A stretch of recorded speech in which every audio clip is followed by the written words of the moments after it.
folks, and welcome to another day in the Milky Way. And tonight we got a great show for you. We're going to be talking about the Zodiac and what it means to you and me with my co-host, Lucky Stone. And how are you tonight? I'm doing great. Just progressing, putting things together, and just ignoring the problems and looking at the benefits. Absolutely. Great. Yeah, that's true. And you just had a great show, Esoteric Tea, tonight. I see that was on, and good show. A lot of banter there, a little bit of disagreement, but hey, that's what makes it all interesting. A little bit of camaraderie, you know. Well, at least Courtney is back, right? Yes, Courtney's back. She got her house repaired, although she lost her mailbox, but I think that's a minor thing to fix. I could fix that within 5-10 minutes, just to post, boom, pop it together. But yeah, her roof is back up, which is the most important thing. She's got a ceiling in her house, so that's always a good thing. Yep. Yes, it is. Well, okay. And tonight, what are we going to be talking about? Tonight we are pulling back the cosmic curtains on something ancient and something vast, something written in the very skies above us, the Zodiac. I know most folks hear that the one word Zodiac and they start thinking about horoscopes, fortune cookies, and personality traits. Oh, well, I'm a Taurus, and you know what that means. But anyway, ancients didn't just look at the stars to predict the weather. No. To them, the heavens were sacred scriptures. Now, the 12 signs of the Zodiac weren't just constellations that we're looking at above us. They were living architectures up there, forces of energy, gates that the soul passes through again and again, lifetime after lifetime. Each sign, each house, each degree in the Zodiac was part of a cosmic school. And we, the students, we're here to learn, grow, awaken. Now, Aries teaches us about will and beginnings. And Pisces, surrender, the unity. Leo, the power of the heart. And Scorpio, the transformation through the fire. But it doesn't stop there. Now, Manly P. Hall, in the Secret Teachings of All Ages, said that the Zodiac was actually a mystery school in the sky. Initiates to Egypt and Greece in Chaldea, they were just stargazing. They were decoding divine law. The 12 signs weren't just months of the year. They were spiritual trials reflecting in our bodies, our minds, and our karma.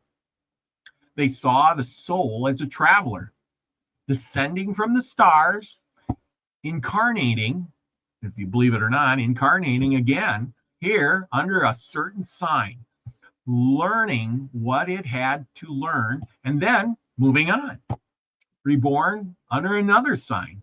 And through these 12 gates, the soul rises until it finally remembers who it truly is. Remember, because that's what we're all doing here. We're trying to remember who we really are. Now, get this. Each sign rules a part of the body. Aries is the head. Taurus is the throat. Cancer is the chest, and so on.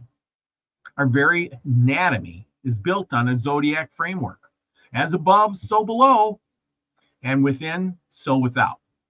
So when you hear someone say they're into astrology, just know they might be walking the same road as the ancient initiates, because the Zodiac isn't here to trap us in fate. It's here to help us master our energy, find our path, and reconnect our purpose. And we tie this into the Bembine tablets of Isis as we see how deeply encoded these truths really are. The signs, the gods, the elements, the mysteries. It's all part of the same language. So ask yourself tonight, where are you on the Zodiac wheel? What are you being called to learn, to release, to remember? Because the signs aren't just there They're in you. And the stars don't lie, they guide. So that's what our show is about tonight. What do you think of that?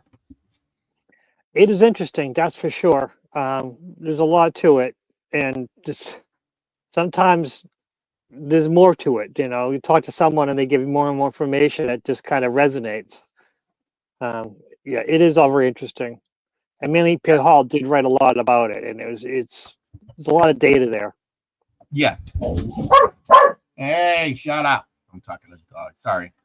I got a thing in here. It talks about what the Zodiac really was about.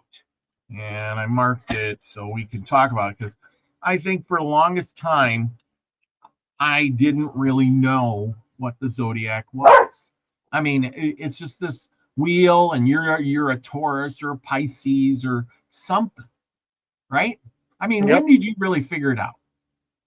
When was your eye-opening, oh my gosh, moment? It had to be high school with a girl asking my sign, and then I'm saying, oh, I'm a Pisces, and she's, oh, Pisces, oh, and going on and on about it. And the weird thing is, all my girlfriends through my whole life has always been one of the water signs, either Cancer or Scorpio, or what was the other one? Oh, it doesn't matter. He was Cancer and Scorpio. My wife is Scorpio. One before that was Cancer, and ones before that were Cancer and Scorpio. It's weird that I just keep getting involved with water signs, but maybe that's just resonates. Water signs resonate with each other. I'm not sure, but it is interesting. There was a girl in high school that brought it up. That is true. I remember the same kind of thing, and because the girls were really into that, and I wasn't. I could care less, and they were like, "Well, I'm a such and such, and you're a Taurus, and they don't get along. We couldn't date anyway." Mm-hmm. Like, what? What does that mean? Mm-hmm. I'm a dumb guy. All I'm thinking about is, hey, you look good, and I like you, and let's go out. Yep.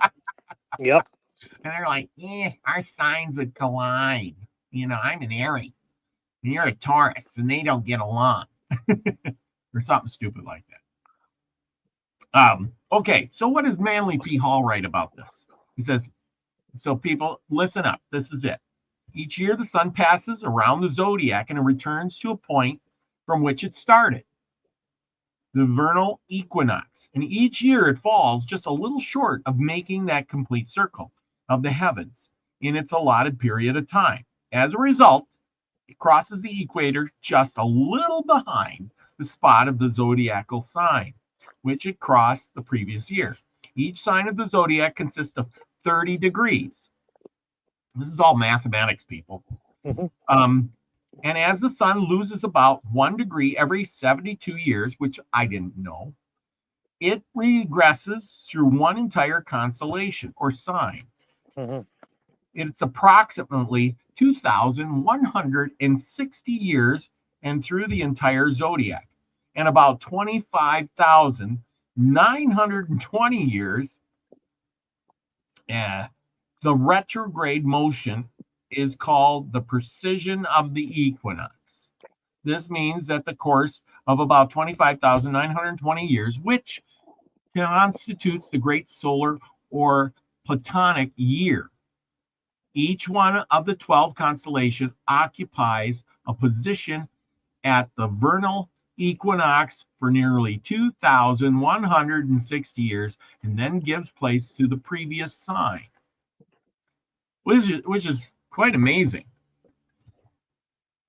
But if you do the math on that, didn't the Aztecs or something have their calendar went 25,000 years, and that's why everybody was like, oh my gosh, the year 2000 or something, and we're 2012 and the world's going to end. Remember that? Well, that was the Mayan calendar, and that was Aztecs did use the Mayan calendar, and I think it was 3 calendars in one. There was the major calendar and the minor calendar. They had multiple, and the amount of mathematics that they used in their calendar was far beyond anything we knew in Western civilization. We still don't understand it. So it was supposed to end. It ended and restarted 2012, supposedly. Well, yeah, and that's what I'm saying is there use all this mathematics, Hmm. and I mean we don't even use that today. Why isn't somebody adding this all up? But it's just the point. Um, every 2,160 years gives to the next sign. So, it just makes you think about how our life is so minuscule. You know what I'm saying? If you had to, if you get, if, okay, put it this way. Remember, I was talking here about being incarnated in each sign. Hmm. If you were going through life and you had to get through the 12 houses in order to, get back to wherever you came from, that means that you would have to serve out, the 25,920 years, because each house that you were in, you would be under that sign, and you would have to spend 2,160 years in each sign to get through the whole wheel. Correct? Sounds about right. Yeah, that's it's a lot. Well, in 2,160 years means you'd have to be reincarnated multitudes of times, Hmm. Hmm. depending on how long you lived in each time. But still, it just proves that if somebody knows something, and this is the truth of it all, that in order to get through the 12 houses, it would take you 25,000 years, which is more than the mortal mind can comprehend. I think you were talking something about that on your esoteric tea tonight, about people comprehending and understanding things. And I just thought, yeah, people can't comprehend what happened today or yesterday. How are they going to comprehend and understand what happened thousands of years ago, or what's happening, in the future or in the past? Or, you get what I'm saying? Yeah, it is. I mean, the average human lived 35 years because some died as babies and some died in their 70s. So average 35, and that's 3 generations per 100 years. That's 3 times 2,100. I mean, that's 21 times. It's 63, 64 lives just in.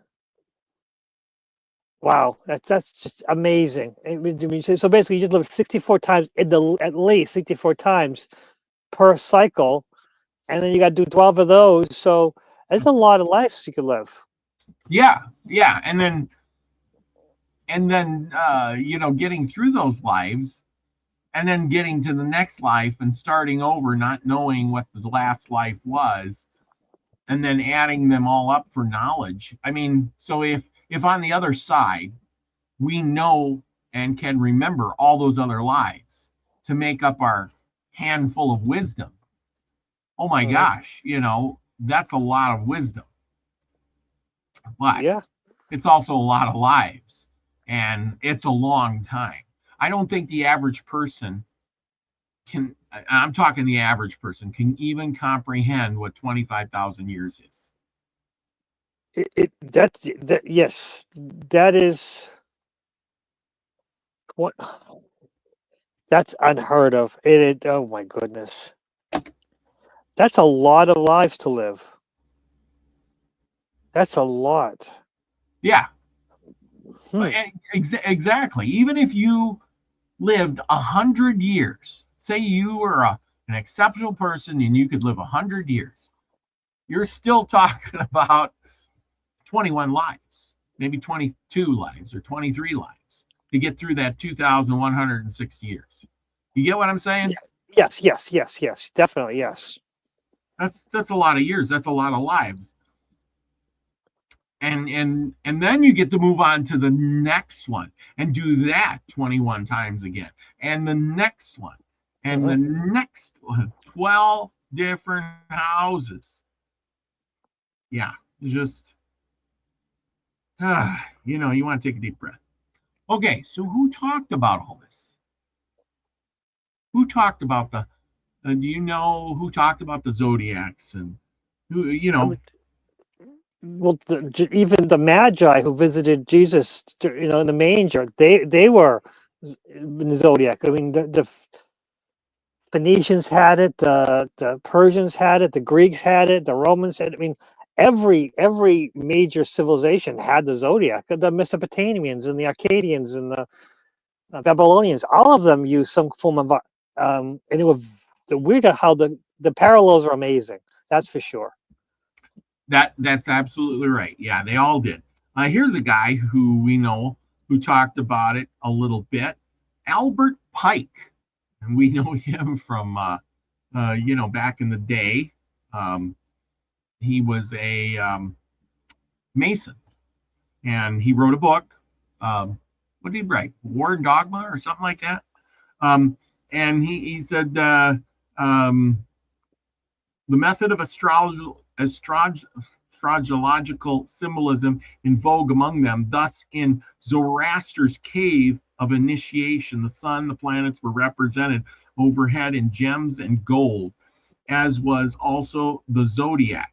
The sun appeared emerging from the back of Taurus. In the constellation of the bull are also to be found the seven sisters, the sacred Pleiades, famous to Freemasonry as the seven stars of the upper end of the sacred ladder.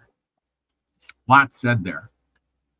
So even the zodiac goes back to Zoroaster's cave of initiation, and I think we've talked a little bit about Zoroastrianism and how that was even before Christianity, wasn't it? Oh, yes, well before Christianity. Yes. Yeah. So, I mean, as you go along with some of these things, it's amazing. The Old Testament, the Jews were writing overshadowing the Egyptian culture, and they were talking about it. Here it says, this book, The Secret Teachings. Everybody, if you haven't got it, this is the book we're talking about. And Manly P. Hall wrote in this book. He didn't write anything that was craziness. Most of his stuff was stuff that's already out there. He just collected it, put it into a form that you can read in one book. That's why it's probably so darn thick, as you can see. Yes. It's full of good information. And I suggest if you find stuff in there, we have that magic box that we all hold in our hand, this thing. And if you have one, and you question something, look it up, see if it's real. Google it. You might get something and you'll find out more information. That's what it's all about. True. Saturnian Sun says he was born a Capricorn. I don't know what Capricorn is or what it means, but I could look it up. But Capricorn's a goat. A goat. Capricorn is a goat. Now, all these symbols and signs are in the skies. And for, thousands of years, people have been able to, even as my notes, there's runes all over the world, observatories, telescope, even before the telescopes, were known to ancient astronomers. So tell me, that's a good question for you. If they didn't have telescopes but they set up observatories, why would you do such a thing? There's a lot of stuff that the ancients knew without telescopes to put, like the Palladians. There were the seven sisters. They're called seven sisters. You can't see two of those stars with the naked eye, and you need a very, very, very powerful telescope. Something that, we didn't know about the other stars till literally a couple decades ago, or well, maybe 100 years ago. But when we got a really powerful telescope, so why they set them up? They knew stuff that we didn't know, and I don't. Maybe they had telescopes. Who the hell knows? But they saw things that we didn't know until recent. They knew about Uranus before modern. They knew it was up there. And that's crazy. You can't see that. You can't see past Saturn. But they knew they were there. It is amazing what the amount of things that the ancients knew that we took till recently we found out. So why they set them up? They knew things we didn't. That's it. That's the truth right there. The ancients knew things that we didn't, and that's why mainly people had to collect all this data and put it into a Bible-sized book with tiny writing. Yeah, that is true. So true. So that is a really good question. If they couldn't see the stars or those planets, how'd they know they were there? And then, what did they have just better eyes than us? Was the sky clearer? Was there like no smog or pollution, or was the stars brighter then than they are now? Makes you start wondering. Or did they have a telescope and we just forgot, or they didn't pass that knowledge down? I do know a guy. He was a microbiologist, and there was a rock with all kinds of drawings on them. And Mhm. they wanted what this rock was, what these drawings were, because no one knew. They were just strange. And the guy said, those are bacteria. And bacteria are tiny. And he did a lot of work, because that means it was Native Americans who made this thing. And he's like, they must have had technology to see microbes well back, because these are hundreds of years. So this is maybe even a couple thousand years old, because it's rock. And it was there since everyone knew, before the colonists.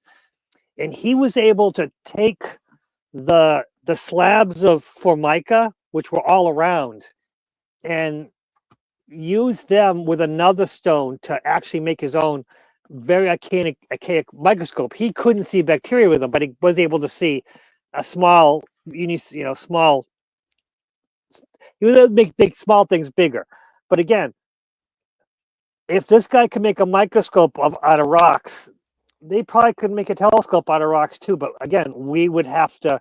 It would, well, because they also moved slabs. These giant things. We still don't know how they made the pyramids. So maybe they did make things that was around them. They didn't need glass to carve glass like we do now.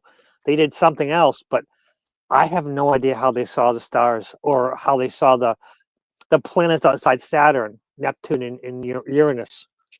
Yeah. Well, and that's so true.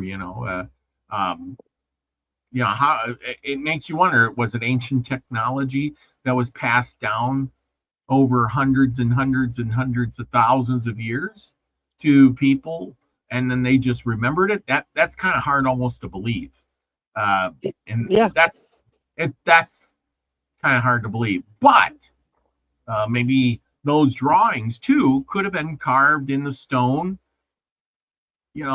thousands of years before we really, were when they did have the technology. And then those carvings became something else because the people didn't really know what they were. That's true. That's true. I mean, I always think about our society today, and if it would collapse, and what would happen to things in 100 years, and what people would forget, and who, or maybe we'll just put it 200 years, because all the people that are here now would still know what a car is, but in 200 years they may forget what a car is. You get what I'm saying? Yeah, a lot of the steel will basically break down and rust and get destroyed. The only thing to be left is maybe some of the concrete, but not even even the modern concrete can't survive what the ancient concrete did. So it'd be strange, because some of the older stuff is going to survive better than the newer stuff. So I mean, a lot of the technology we have, the books and everything, it's gone. Everything computerized, it's gone after a couple of decades. Yeah, you may right now. That's what I think people forget, that you have all this information on this little device, but the minute that the power goes out and you can't access that information on that little device, it's all gone. And then people go, "Oh well, I got this book right here. That's tangible. I'll have that book forever." No, you won't. After about 100 or 200 years, this book, especially nowadays with the paper they use, becomes very brittle and yucky. And the next thing you know, you'll open that book up. It'll be 200 years old. You'll open it up. The ink will be gone, or fading. And you'll page through it like this. And the pages will break and fall apart. And you will have nothing. You've made an excellent point, because you sent me some old books, like, 100-year-old books, and they're solid. They're no problem. And I bought some books. I got a collection of ghost books from like the 60s and 70s and 80s. The books in the Mhm. mid 70s, they're falling apart.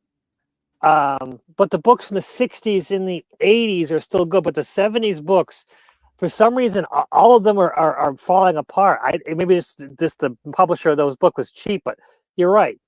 Some of the books we have today are going to be gone. They're just going to disintegrate, and nothing we can do about it. But some of the older books are going to stick around. So who knows what kind of technology we're going to have? Oh, there's another thing: is those Philly time capsules where they Yeah. put like something in a concrete box.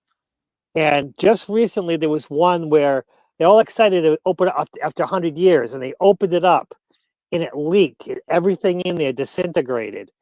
So that was the idea that we're Yeah. going to put it in for the future. And they decided to open after 100 years and put their new stuff in and realized everything in there was destroyed because when they built it, they weren't, sure. And just just been sitting there, it cracked. And once it cracked, water got in and destroyed everything. But yeah, so we might have some time capsules that might survive, but most likely, even those in the future, they go, oh, this is horrible. We lost it all. Um, who knows? Yeah, it's Well, yeah. I mean, that's exactly true.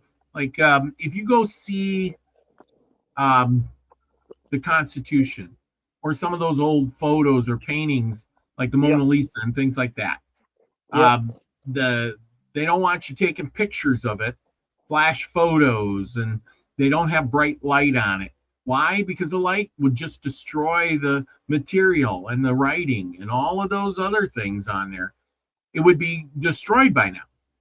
So they have to keep it in a darker place.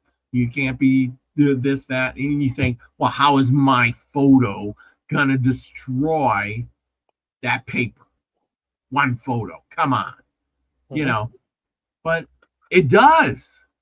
you Oh, know, well, yeah, yeah. The archives, National Archives, the Constitution and the Declaration of Independence, they still are under glass that is UV reflectant, but they still don't want to take pictures because they don't want to chance it. But you're right. Everything we do has some impact on it. Even these things that are hermetically sealed and everything. And at the end of the night, they all go down into this vault and they come back up again. It's fascinating what they do with those archives. But again, you're right. Will they survive? I mean, those will probably survive. They're gonna read these because they're gonna open them up and want to look at them and read them. And probably at that point, after a couple of years, they're all gonna disintegrate anyways. But yeah.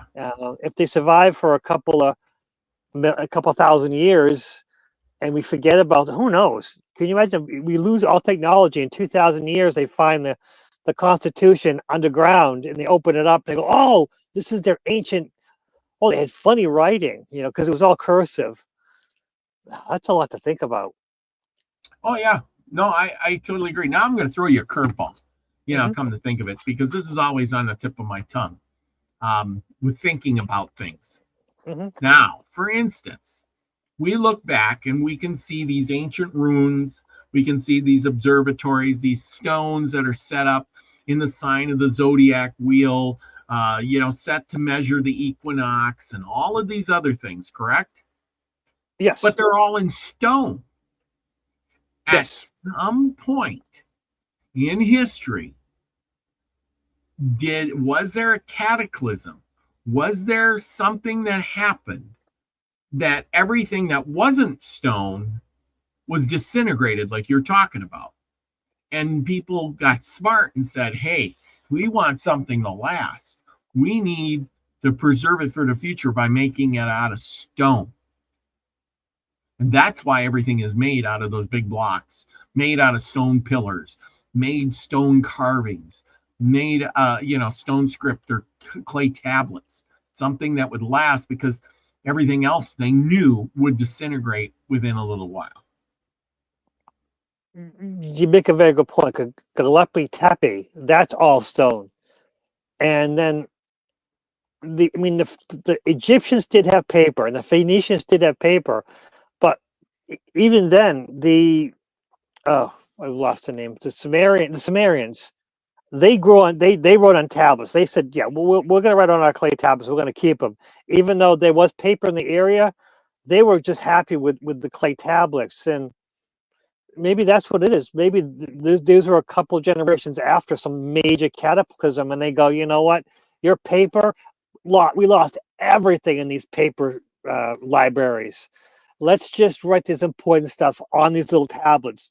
We'll all have our little tablets and be able to write, That's interesting, yeah, because stone will survive, and we still have them. We're finding all kinds of stuff. Without that, we wouldn't know. We would never known about the Sumerians without those stone tablets. That is so true. And what I'm thinking is that you're right. They had the technology for paper. They could write on deer skins or something, goat skins, and they made stuff out of metal and made books out of metal. Why would you make a book out of metal? Copper tablet. You've heard those, the copper, tablets or whatever they are, because they made them out of copper metal. Why would you do such a thing? That would take so long. And even clay tablets would take so long, and it would be so hard to lug them around. Hey, I'm gonna lug this tablet over to the neighbor there so I can read him his rights. I'm sure they had paper, but I bet you that everything that was to be recorded for a long amount of time had to be in clay. Yes, that's it. It was everything had to be. A lot of the clay tablets were just documents for buying and selling stuff, value of stuff, inventories and population, census, not censorship. Oh, censuses, whatever. Yes, these are things that they wanted to remember for the future. This is why this makes a lot of sense. So they lost their paper documents, and they needed to have, we'll still keep our paper documents for the day-to-day silliness, but the stuff we want to keep for a couple of for a generation at least, we have to do it and put in clay tablets. Yeah. Because what it is, they could carve in whatever they wanted of it, and they could erase and put it back on again. Well, if they wanted to keep it, they have to fire it for a few hours in a stove to make it solid again. So, it's a lot of work for a clay tablet. Once you write something, it's written, done. Well, a clay tablet, you have to put it in, get it right, and then heat it up and make sure that it's got to pull it back out again. Look and go, yeah, I got my record. I'm going to keep this and put it in my little storage. Wow. Yeah. Yeah. That's at least that's what I've thought of a lot. It makes sense. On a lot of this stuff is because, I need to send a message to my buddy, he lives 80 miles away or 100 miles away. Here, I wrote out this stone tablet, and I need you to take it over there so he can read it. I'm thinking, I'm not an idiot.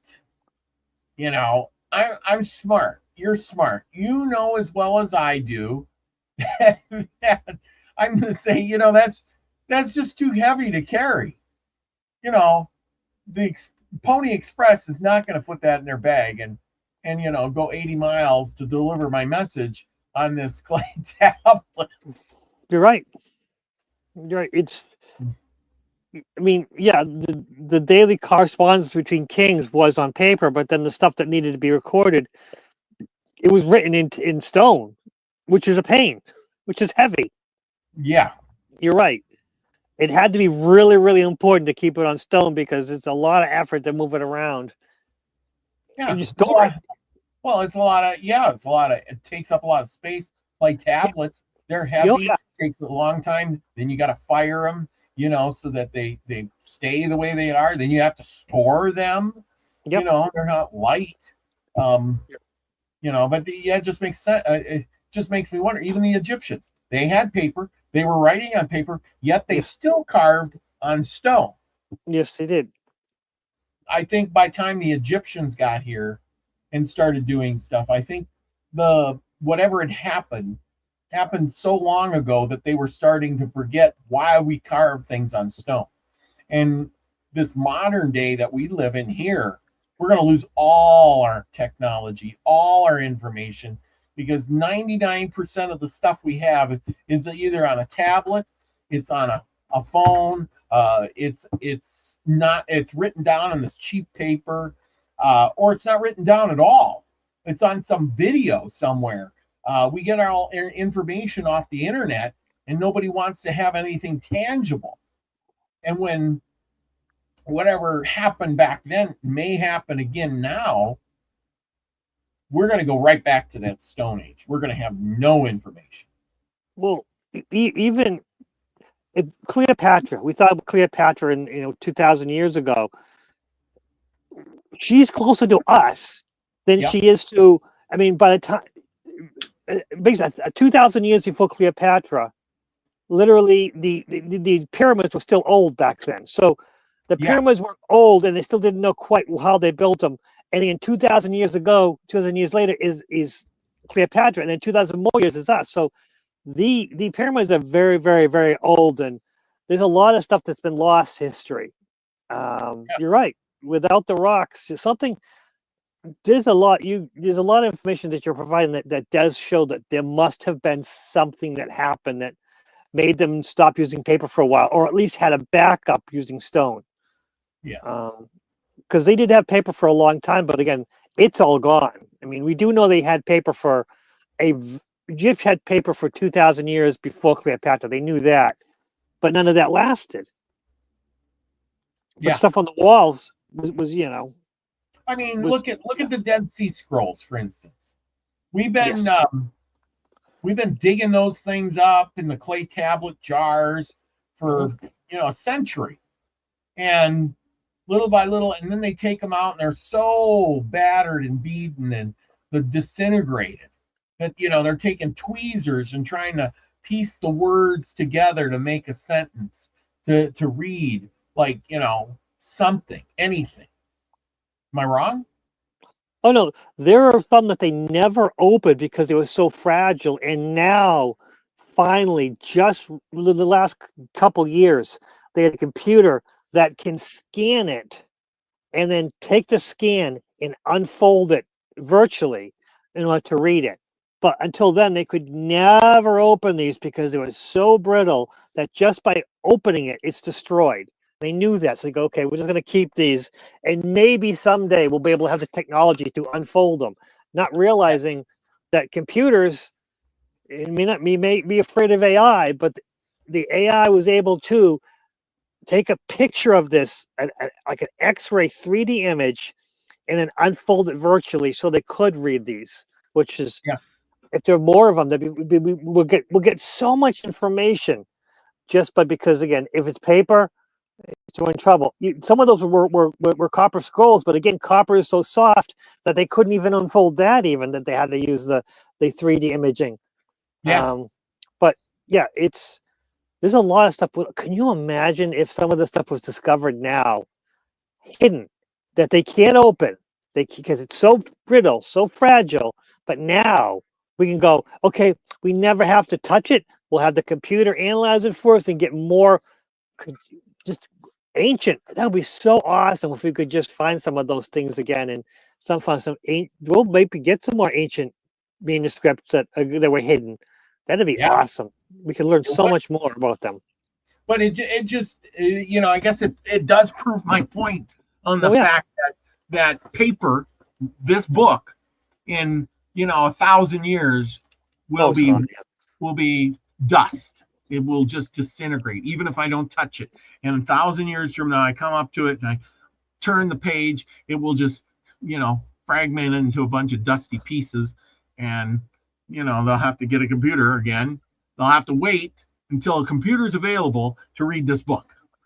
Well, there are two, actually, no, even then, because there's the Vatican and then there's the Library of Congress, who have rooms that are hermetically sealed. Yeah. But that's not going to mean diddly squat if we lose all technology, because hermetically sealed is involving electricity and technology to keep them hermetically sealed. So even when that happens, those might last longer because they're kind of in a safer place. But again, they'll still be exposed to the elements eventually once those things break down, and those are going to be gone too. So we're not going to have anything left. Wow. Yeah. No, I totally agree. Our Wow. information is slowly deteriorating Mhm. unless it's rewritten, copied, transferred, and if there's a cataclysm of any sort, and our power goes out, most of the stuff that we can read right now, you and me especially, reading off of the computer screens, like all these people, oh, I got all my books on Kindle. Well, guess what? Power goes out, all your Kindle will be gone. Yeah. The Kindle's going to be gone. There are some of our computers actually might, the solid state drives, some of them might survive a lot longer than we'd ever expect, because as long as they're, but again, the elements are still going to break things down. Yeah. Yeah, So well, I'm yeah, talking, no, 500,000 years, solid state, yeah, you know, it's gone. and in that at that point, will we have if you don't have any power, and I had Oh, yeah. something that's solid state, and how are you going to read it? It's like giving a caveman a CD and saying all the information you need to know to live a good life and have your health and build a giant city and all the technology you want is on the CD. Here you go. The Yep. caveman's going to look at it and he's going to go, ooh, shiny object reflects light.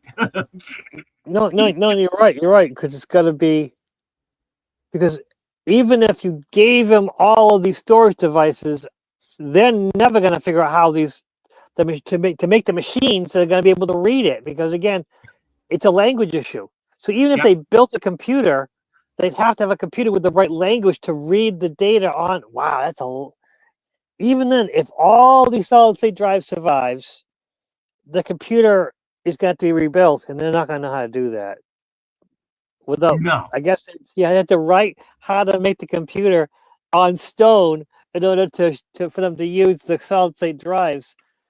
Again, this is I all know. just hypothetical, but right. It's got everything we know. Everything we know is, everyone knows this. We're not going to know that because it's not written down in any way that we're going to survive. Oh So wow, that's crazy. so now to blow your mind, and you're going to say, ah. So they made these zodiac signs of animals, and they made them of everyday common animals. They're the stars in the sky, and they wrote them in stone. You're right. Is that wheel?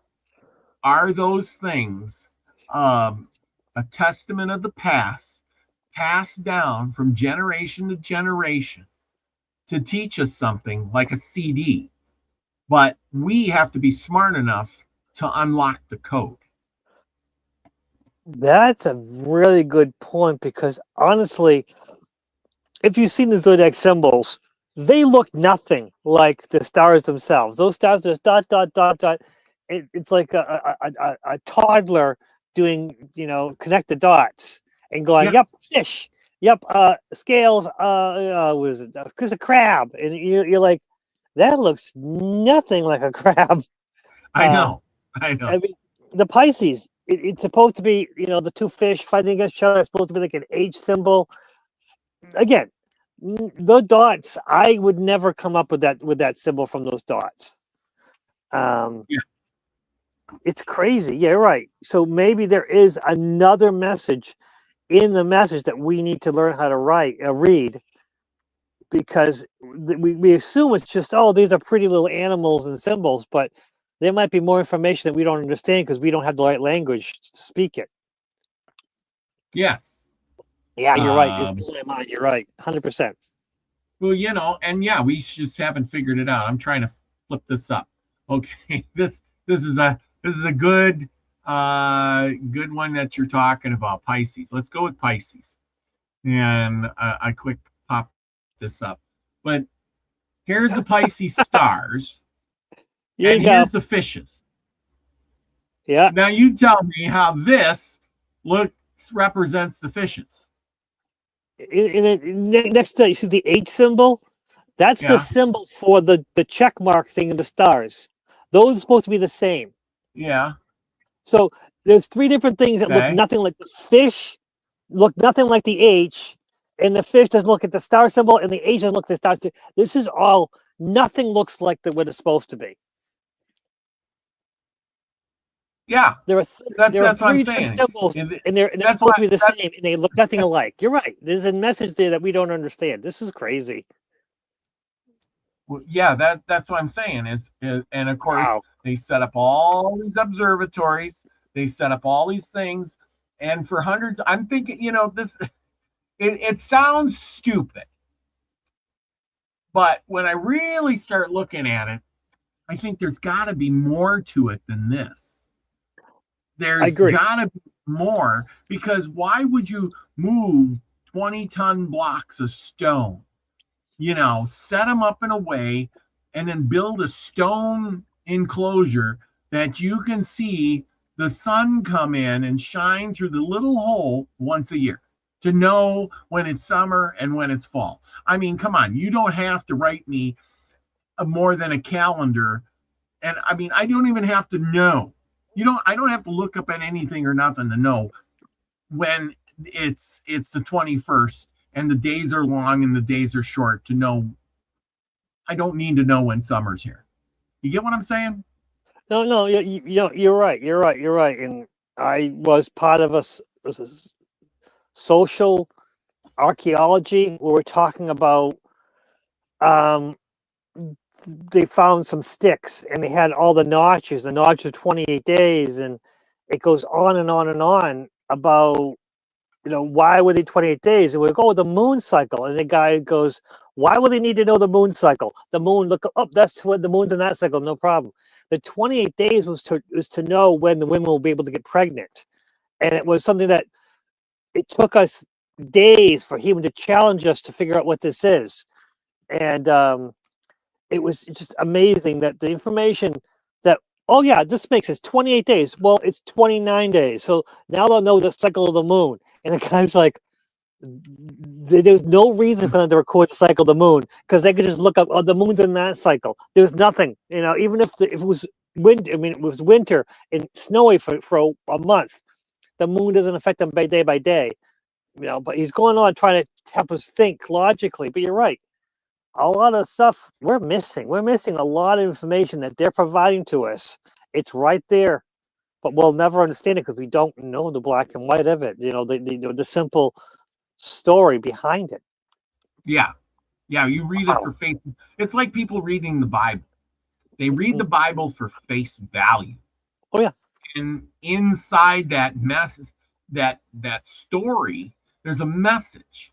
And you have to be smart enough to figure that out. And some people do figure some of those messages out, but most people just read it for face value. And they don't get the whole message. They get some sort of a message, but they don't understand it. And then they just quote it and say, look what it says here. It says this, this, and this. Well, but there was a message there. And you quoted what was on top. You picked up the frosting and said, look, this is vanilla, and this is chocolate, and this is, raspberry cream. You didn't realize and look at the chocolate frosting and say, hey, what's it made out of? What's it doing? How did it come to be? Not only by how did you make it, but what is the atoms inside of that, molecules and the protons and the whatever making up that mixture? That's really what it's all about. No, you're right. I mean, there's a lot of data we're missing because we think we know better. I guess I don't know. Mm-hmm. It's amazing. Yeah. It is. So, anyway, yeah, let's get back to the some of these facts and things. Okay. The Zodiac, in the band of the sky, 360 degrees around the Earth. It's divided into 12 equal signs, which we know. These signs align with the path of the sun. We went through that. Each sign corresponds with a season and element, like earth, air, fire, and water. And modality, which is kind of interesting. And it is fixed and mutable. It's also called a spiritual blueprint. And of course, a lot of people go by that. Like you said, when you're in your high school years, the girls got all influenced with the Zodiac and went, ooh, my spiritual path is, a Taurus or a Libra or a Cancer and blah, blah, blah. And I went, whatever. And then they would tell you what your sign is, and you go, well, I'm a Taurus. And then they would read something and say, see, you're just like that. Huh, I am. Well, also the Zodiac is a map of the heavens and the human being, the micro, whatever that is, a way to track the soul's evolution. That I'm not so sure of, but it could be through different stages of growth, trials, and rebirths. And I think we talked about that in the beginning. If your soul has to go through the 12 signs, you'd have to go through so many lifetimes per symbol to graduate, right? Yeah, definitely. It's a long time. Yeah. And you take it over and over again because you got to do it, 2,000, 2,100 years, which means you're going to do at least between 20 and 60 times. You're going to repeat it over again for each sign. Yeah. Yeah, I know. It's amazing when you start thinking about it. It makes a little more sense. Of course, you got the 12 signs, and you have the 12 apostles. You have the 12 labors of Hercules, the 12 gates of the heavenly Jerusalem. Each one of these are keys, probably, or a different interpretation, of unlocking the secret, at least according to Manly P. Hall. Say Zodiac signs. Zodiac signs is a mystery teaching. And of course, Hall explains the Zodiac was an integral part of the mystery schools. Of course, in Egypt, Chaldea, Greece, and Persia, initiates were taught that each of the 12 signs represented a cosmic archetype, which we already know, forces through which the divine manifested itself in creation. Each sign corresponds to an aspect of the body. Of course, like Aries is the head, Taurus is the throat. We talked a little bit about that. And, I guess that's just a way to refer to the body because each body part does something different. It's also elemental force. It's a specific challenge or virtue to be developed. It's because Zodiac becomes the soul's curriculum. And I think you're right. If we go through all those signs like you were talking about there, we'd have to go through all these lifetimes to complete one sign, then start over and do it again. Okay, what did the Greeks say that the signs were? The word zodiac is a Greek word for circle of animals. Yeah, who would have thought of that one? Yeah, Pajo says, isn't Aries the beginning and Pisces the end? Yeah, but that's the months. But then there's the 12 gates. That's a cycle. I mean, there's bigger cycles of a cycle, which is kind of hard to understand. It's like there's 60 seconds in a minute, and then there's 60 minutes in an hour, and then there's 12 or 24 hours in a day, and then there's 7 days in a week, and there's 52 weeks in a year. So I think that's kind of what they're talking about. But it just repeats over and over and over again with these symbols of the stars in the sky, which means something that I don't think we've interpreted yet. At least I don't believe we have. No, I agree. No, I don't think you're right. I agree. I don't think we interpret it. I don't think we can. I don't think we're capable of it because we poo-poo the ancients so much that any information we do understand, we're just going to think, oh, they were just backwards. They didn't know any better. But there's probably information that we just didn't translate right, and we don't understand the whole truth behind a lot of what we read from them. Yeah, exactly. I think the ancients knew way more about it than we do today. Oh, Plato. I think Plato knew much more than we ever would understand, and he tried to write it down because I do know that Socrates didn't write anything down because he believed that writing would take away your ability to reason. But Plato knew there's no way we're going to be able to preserve the teaching of Socrates if I don't write this shit down. So at least Plato wrote stuff down. But you're right. I don't think we don't understand Socrates. We don't understand Aristotle. We don't understand any of the philosophers because we think we do. But there's probably so much more, so many layers to it. I mean, there's probably more to the story of Atlantis in these ancient scripts, but the way we're reading them is so surface level that we don't get the whole story. There's probably, like the Bible, layer upon layer on the same thing, but who knows? Oh no, that's the thing. That's why they, I think there's a bit of truth in some of that because they keep telling you. I get so mad at the Bible. I hate to say it, but I get mad at the Bible because people read it over and over and over and over again, and they really don't get anything out of it. Because it just repeats itself over and they don't really study it.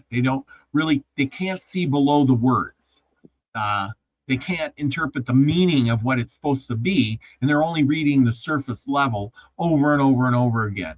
They can repeat it like, a parrot over and quote, oh, I can tell you what the, 12:17 is or 14:14 is, blah, blah, blah, Well, what does it mean? What is read the whole chapter, the whole paragraph? Are you missing something there? Is there more to it? I don't know. Read it again. And they get the same thing. I read it. Just because you read it, you don't understand it. That's the problem. Speaking of Plato, I got a good one because we're going to be talking a little bit here. The Bembine Tablet of Isis. And this was interesting. That's why I got it underlined in my little book here. Talked about Plato, since you brought him up. Plato was initiated into the great mysteries at the age of 49. And I imagine back in those days, the age of 49, you were considered a pretty old guy. The initiation took place in one of the subterranean halls of the Great Pyramid of Egypt. The Isaac tablet formed the altar. So this tablet was the altar before which the divine Plato stood and received, which was always his, but which the ceremony of the mysteries enkindled and brought from its dormant state. With this ascent, after 3 days in the great hall, he was received by the hierophant of the pyramid. I hope I'm mispronouncing it, I imagine. The hierophant was seen only by those who had passed the 3 days, the 3 degrees, the 3 dimensions, and given verbally the highest esoteric teachings, each accompanied by its appropriate symbol.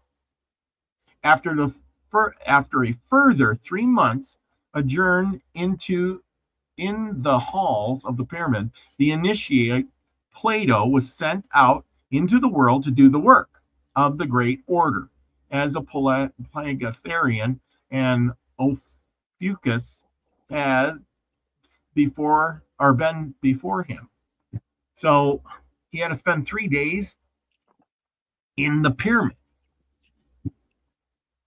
And then who was the hierophant? That I don't understand. Do you know? I don't know. Hierophant. I got to look and see how it's spelled. Hierophant.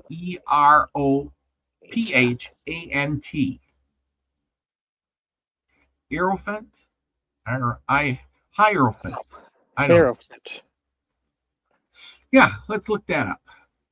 Okay, it's tarot. It's the high priest in the major arcana, representing spirituality, intuition. Okay. It's a tarot. It's one of the tarot characters, one of the major arcana. Yeah. So connection to established structure and belief systems. And of course, he had to. Now, this is kind of the tricky words in here. He was only seen by those who'd passed 3 days. Again, 3, the 3 degrees, the 3 dimensions, 333, 9. Mhm. 333. That's kind of interesting. I don't know what the 3 degrees are, and I don't know what the 3 dimensions are. That's kind of interesting. Interesting. Yeah.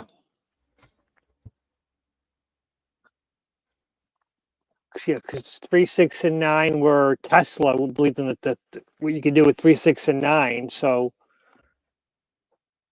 I don't know. So Yeah, well, there's so much we don't know. There's so much we don't know. I mean, a lot of Pythagoras stuff, we don't know anything about it.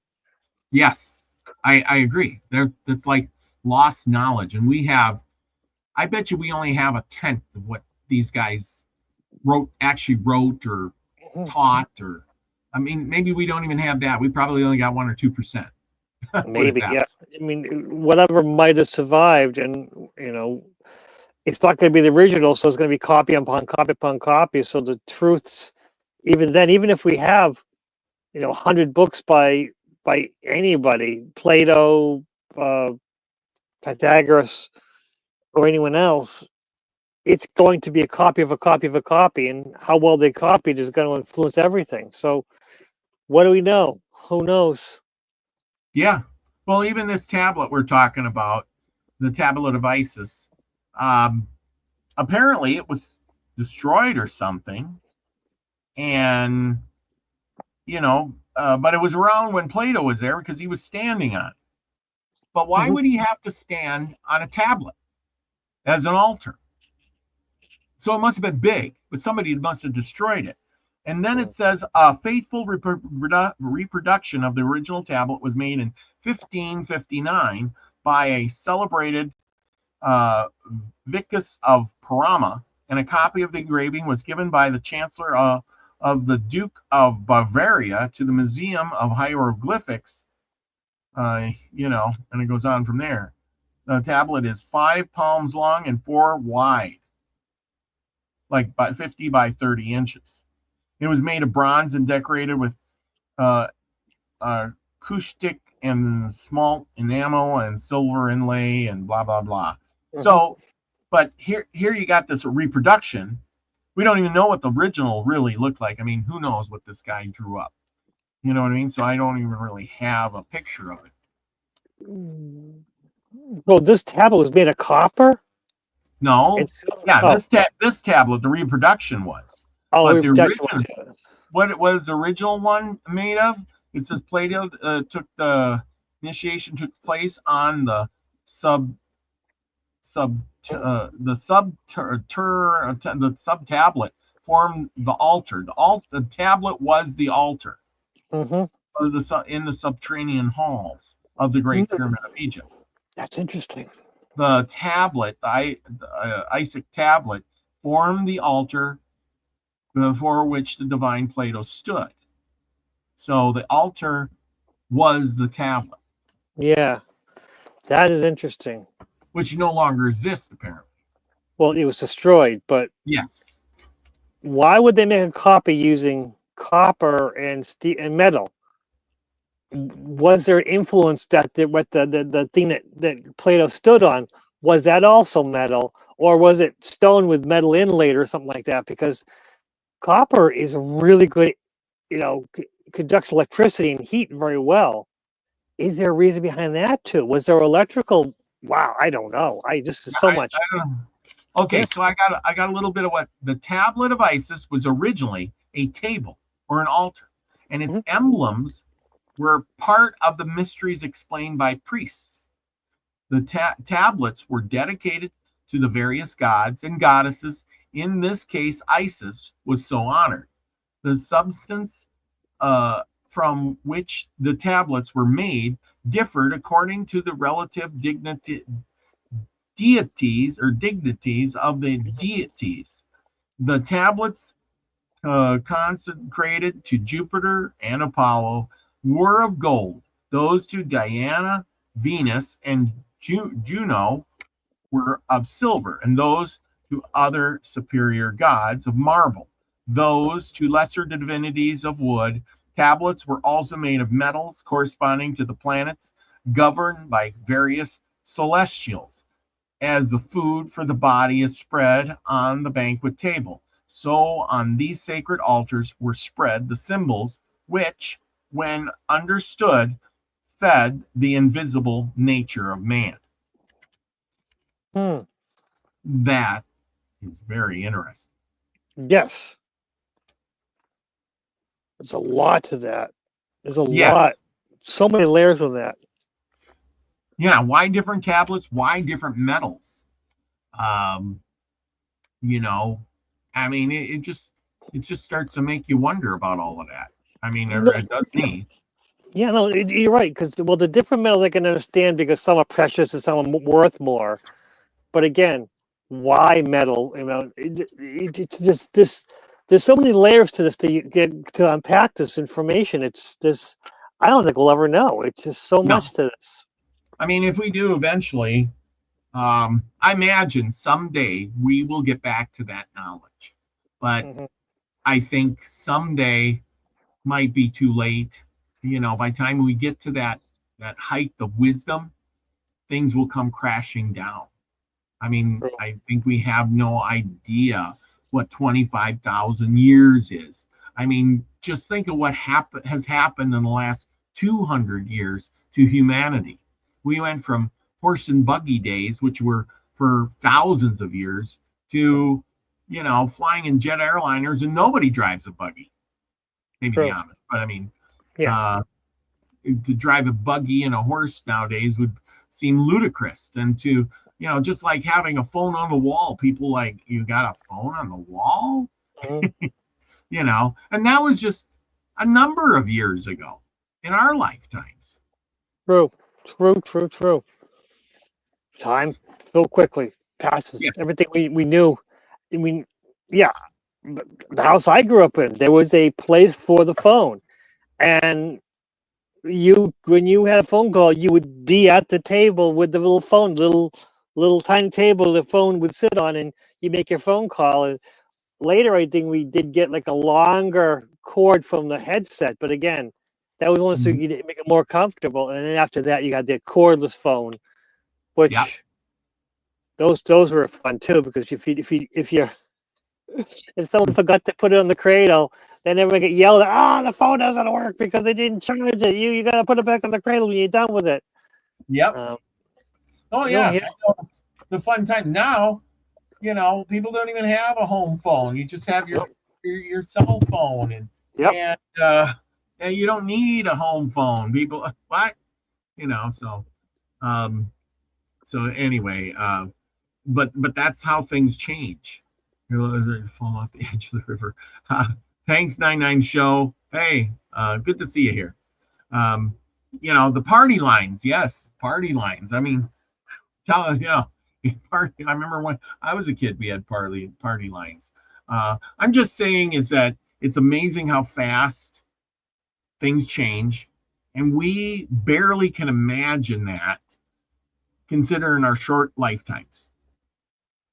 I actually know somebody, a friend of mine. They live in a new neighborhood, and the neighborhood has got, you know, fiber optic cable, you know, power lines, but they wanted a telephone line, so to, you know, because I forget why, and they didn't have a way of putting a telephone line in the house. They'd have to go through the cable. There's no way.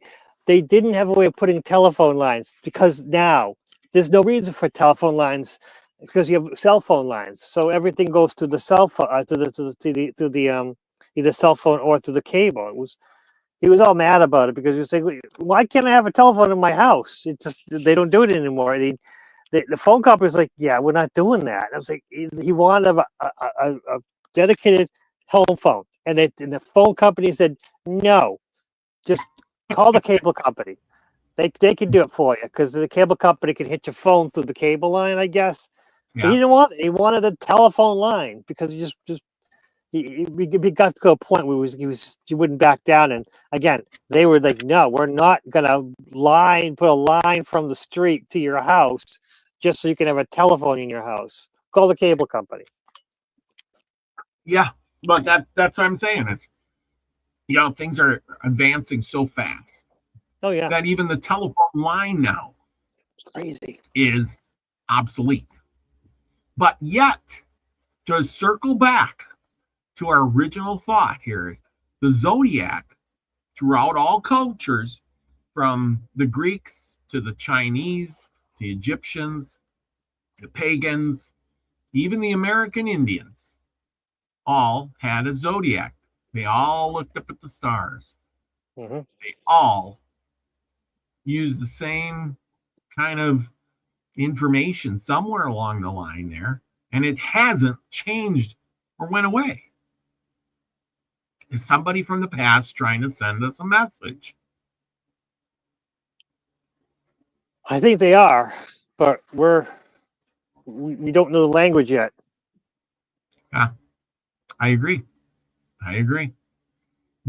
I totally agree. What if the zodiac signs were, um, the stars are themselves, and each zodiac sign was a letter, and maybe their alphabet was 12 letters and spelled out words or something, or maybe it was a better yet, maybe it wasn't even words, maybe it was a mathematical equation, something that's so universal,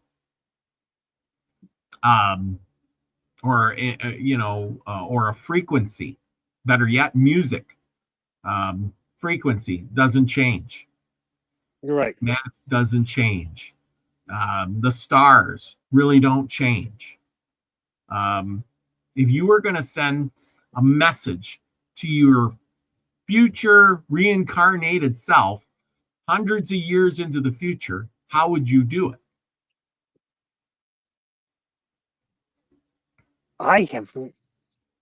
You'd have to be able to find something that we could both understand. And I don't know. I mean, I do know in the satellites they started with a hydrogen atom just to represent one in order to use the numbers to explain. It's yeah. So yeah, you had to start from the beginning of what the numbers mean and how to count, and then from there, how to communicate through that. It's crazy. I Mm-hmm. have no idea how I would commute with anyone else.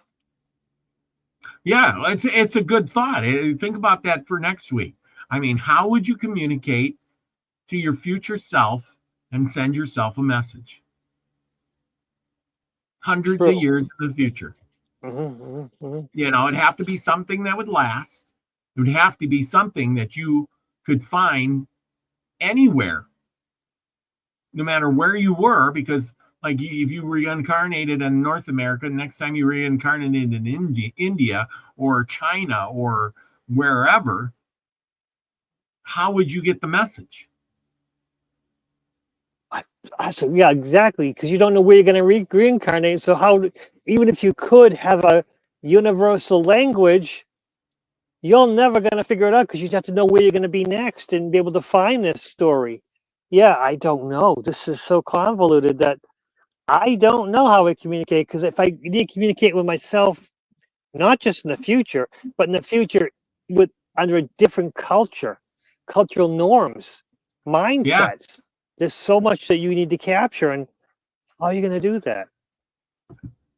yeah. Well, exactly. Like I said, maybe that's why it's a universal message sent in the stars Mm-hmm. to someday that we can, figure it all out. Maybe it's a message that they put together for us in the future when we're smarter about it, because obviously, no matter how many times we reincarnate, the stars are still going to be there. The zodiac signs are going to be pretty much in every culture, no matter where you go. Mm-hmm. It Mm-hmm. kind of is I don't know. This is just my opinion, but I do believe if I was going to send myself a message, I would have to send it by the stars somehow, a frequency, uh, something that would carry on for thousands of years That makes without sense. changing.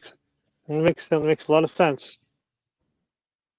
And then I would just have to hope that someday I would remember how to decode it. True. You know, Yeah, to my that's the future hope. self. Yeah. Wow. You'd have to have something that would trigger you to say, "Hey, this looks familiar." Besides that, I don't know. Yeah, I don't know how I communicate with myself because you have to find like a symbol that would trigger something in you that would lead you down the road to figure out what these symbols mean. and well, there are plenty of symbols out there. You know, the anakarana. You know, there's the swastika. There's the cross. There's we can go on with all these different symbols that have been around for thousands of years, probably longer. And most of those symbols are a frequency. Okay. If Yep. you Yep. pick the right frequency, becomes that symbol. And so there's some thought there. There's some thought there. I'm glad we went through the zodiac signs tonight. I learned a lot myself, so Yep. It is probably interesting. wrap this up. Everybody's going to head over to Max Vision remote view class. I'm sure he's doing a class tonight. 99 Show says, did you watch the movie Interstellar? Main character sent himself a message from the future. Yeah, I did watch that movie, but I can't remember how he sent himself a message. I know it was something with the bookshelf or something like that.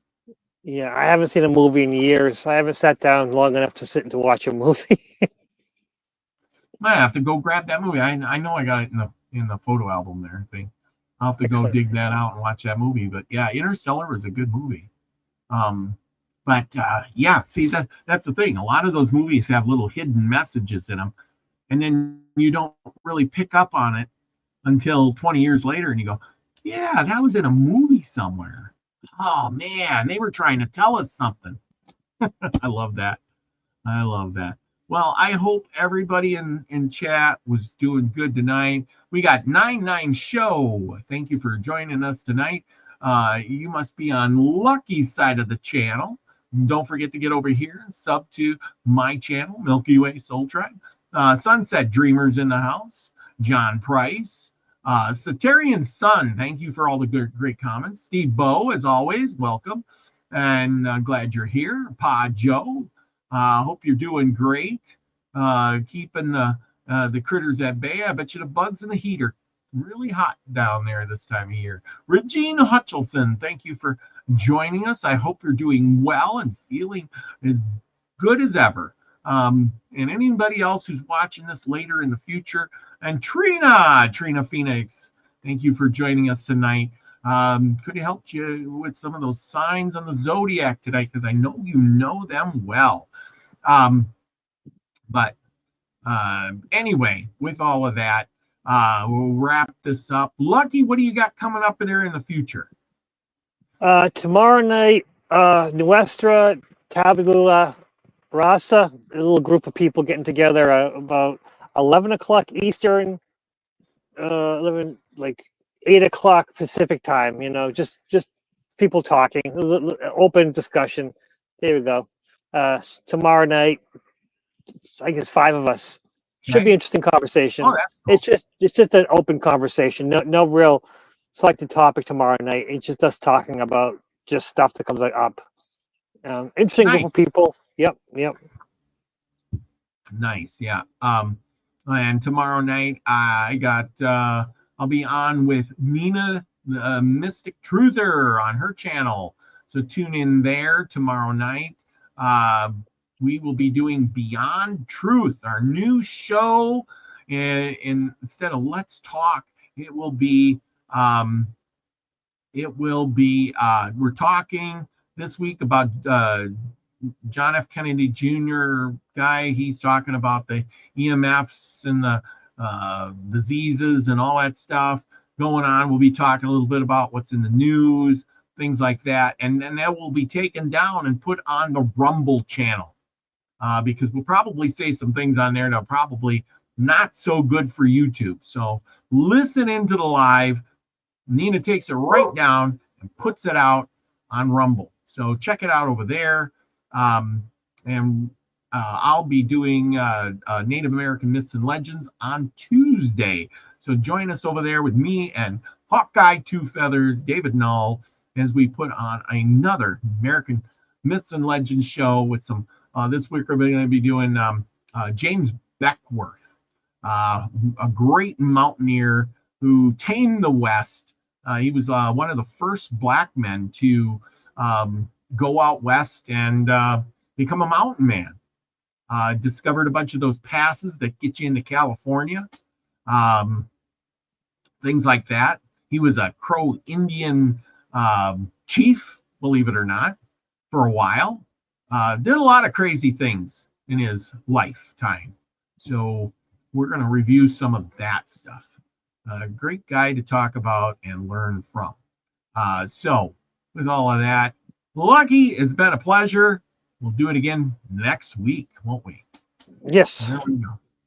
Okay, and with that, everybody, go out and do something nice for somebody, because, hey, you know, what's it all to do unless you got somebody to hang out with? You know, it's summer. Go have some fun. Enjoy the sun. Don't get sunburned. You know, it's summer. Go out and be active. Remember that real life is way more exciting than sitting behind this screen, scrolling, tapping, chit-chatting, and go experience. So go say hi to your neighbor. Go do something nice for somebody. Wave, smile, carry on a conversation. Go see a live concert. Because with all of that, the most important thing is to be the frequency you want to receive, everybody. Love you all. Peace, everybody.